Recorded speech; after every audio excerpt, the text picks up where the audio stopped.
sandwiches. I'd like to thank David's Cookies. They've supplied all the different cookies for us. We're going to start with our ice cream cookie sliders. This is a ½ ounce cookie that was baked off by David's. Come over and we're going to put a 3/4 of an ounce to an ounce of vanilla ice cream on the cookie. Now you can do chocolate, you can do vanilla. This particular one we're going to roll in chocolate chips. Now it's important during this process to make sure that all your cookies and the tray that everything is on is cold.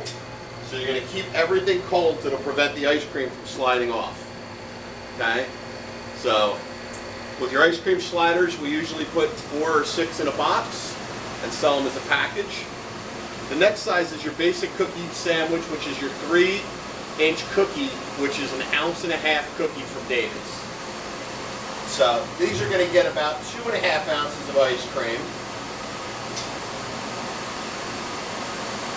Again, you can do vanilla, chocolate, twist, whatever flavors you want. You can roll them in chocolate chips, you can roll them in sprinkles, whatever different things that you want to do for toppings. Okay? Then they have a giant ice cream sandwich. These usually get sold individually or in boxes of 4. This is a 3-ounce cookie from David's, and it measures about 5.5 inches across.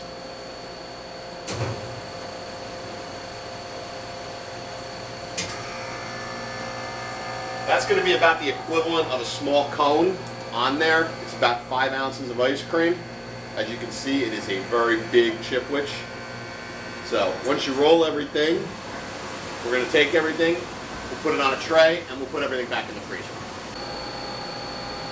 Okay, so we made all of our ice cream sandwiches, we put them into our shock box, and we froze them for about 6 hours. Okay, now that they're nice and hard, we can box them up. Again, some of them we've rolled in chocolate chips, some of them we rolled in chocolate sprinkles. We took some of our larger ones and dipped them in a Masterson chocolate enrober. So if you heat up your Masterson chocolate enrober, melt it down just like you would, dip your sandwiches in, and then these will freeze instantly and the chocolate will stay hard. So for our sliders, we've taken this small little plastic sandwich tray, and you'll notice that they fit very nicely, 6 in a box. Again, this is an assorted one. You can do all vanilla, all chocolate, different things, and then they snap closed. Put a sticker on them, the name of your store, and you're good to go. We also have the cake boxes, which are the 8x8 by 2.5s, which fit perfectly if you want to put the ice cream sandwiches, the 3-inch or the 1.5 ounce inside, and they fit 5 in a box, and they fit very nice, and this way they have a window on them and they'll display nicely in those. So all the products that you saw here today, you can purchase through Dingman's Dairy, call your sales rep, or you can purchase them right on our website at www.dingmansdairy.biz.